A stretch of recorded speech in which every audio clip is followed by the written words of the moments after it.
मी तुमच्या सर्वांची लाडकी आर.ओ.व्ही. सर्वप्रथम तुम्हा सर्वांना दसऱ्याच्या खूप साऱ्या शुभेच्छा. मी तुम्हाला आज काही महत्त्वाची इन्फॉर्मेशन देणार आहे. बट वेट तुम्हाला त्यासाठी माझा व्हिडिओ शेवटपर्यंत पाहावा लागणार आहे. आपण नवरात्री का साजरी करतो अविरा, तुला माहितीये का ग? नाही ना? आता मी सांगते, आता ऐका.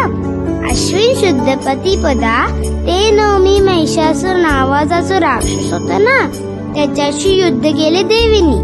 दशमीच्या दिवशी देवीने त्याच्यावर विजय मिळवला, म्हणजेच त्याचं हरण केलं, म्हणून विजयादशमी म्हणतात. आणि याच दिवशी प्रभू रामांनी रावणाचा वध केला होता, म्हणून आपण दशहरा सेलिब्रेट करतो.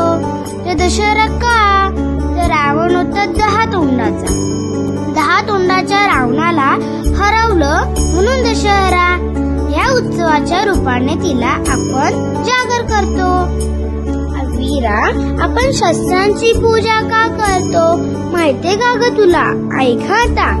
विराट राजा होता ना, विराट राजाच्या अज्ञातवासात असलेल्या पांडवांना त्यांना असा टास्क होता की 12 वर्ष कोणालाही ओळख न दाखवता राहायचं, म्हणजे कोणालाही ओळख न शकले पाहिजे.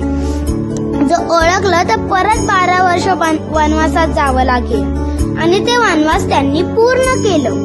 आपण ते गणपती बाप्पाला शम्मीचा पान वाजतो ना, त्या झाडाच्या शम्मीच्या झाडाच्या डोलीमध्ये त्यांची आपली शस्त्र लपवली होती, आणि ती शस्त्र दसऱ्याच्या दिवशी त्यांनी बाहेर काढली.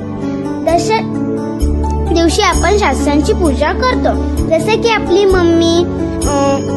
मम्मी गॅस, सुरी, कोळता, विळी अशी पण पूजा करते. जसे की आपली मम्मी स्कूलमध्ये पण शिकवते ना, चॉक, फळा, वही, रेझर, डस्टर ह्याची सगळ्याची पण पूजा करते.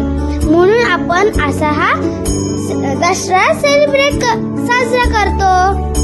कळलं का आता?